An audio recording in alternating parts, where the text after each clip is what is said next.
Just one final question. Why do some vets have reservations about raw food? Maybe that's just that they don't know enough about it. Working in practice, you see different types of people. There's generally a vet because they want to help and they want the pets to be good, and then this business takes over, and then it becomes a money-making thing. So if they're selling the food, then they'll be making profit out of that. So that's partly where it might get mixed. I'm not entirely certain of the process, but I don't get a lot of nutrition-based tuition as part of their training. Those vets do so much in the amount of time that they've got. They can't be experts at it all. So we reach out to practices and say, if you want to come along and tell you about our food, reassure them. I think mainly it's the bacteria or not giving a balanced diet that they're scared of, that you're not feeding a balanced diet. There is actually a raw feeding veterinary society now, which is great because there are a lot more vets that are up for the diet and they know it's good. So I think in general there's a movement towards it, and I think we've had it in the past where we've had customers come in and say, my vet said I've got to stop feeding raw. I'm not going to do that, I'm going to change my vet. So I think people have got more of their own voice now. And do you sense that really is mirroring our own understanding of human health and diet? How that we know that so many illnesses in human health are caused by lifestyle issues and dietary issues. And we now reflect that into the way we want to look after our pets. Definitely, yes. I think there is a much more awareness. There was a vet that I was talking to, and I was talking about the raw diet, and she said, I was very concerned about the raw diet, very concerned. She said, but I've seen so many dogs that have been fed on your diet and they all look amazing.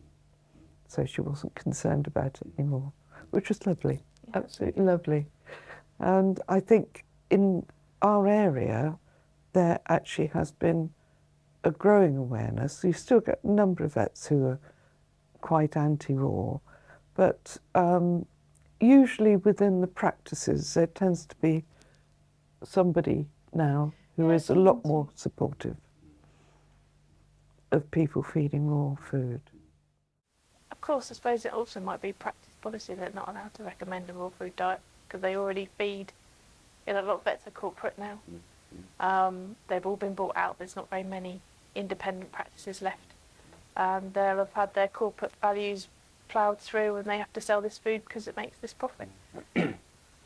So it becomes a commercial factor as well as anything else.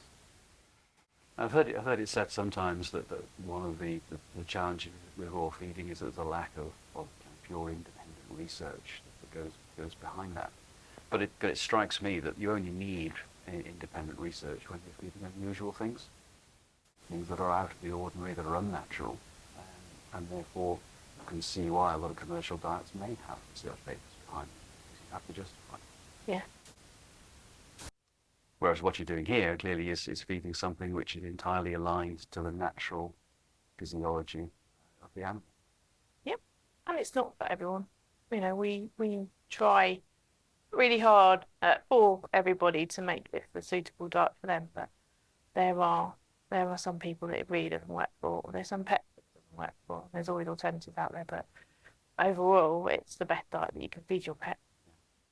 Of course, one of the biggest challenges, to be perfectly honest, is the size of your freezer.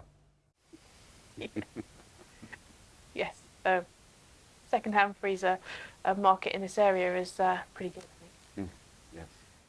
But then obviously you deliver as well as through stores, so presumably you can have deliveries to match your freezer capacity.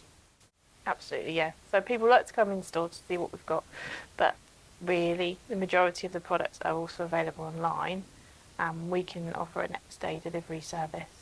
We can send up to 24 kilos in one parcel for one delivery charge, or if you live locally, again, if you're lucky enough to live around here, we deliver for free over a certain price point. So yeah, you could have 3 deliveries a week if you wanted to, couldn't you? Why not? Why not? if you're got a small freezer, of course you could do that. Good. Well, thank you for your comments today. It's been really, really interesting. I think I've got a good picture now as to why we get things wrong, and a very clear answer as to what we can do about it. Thank you.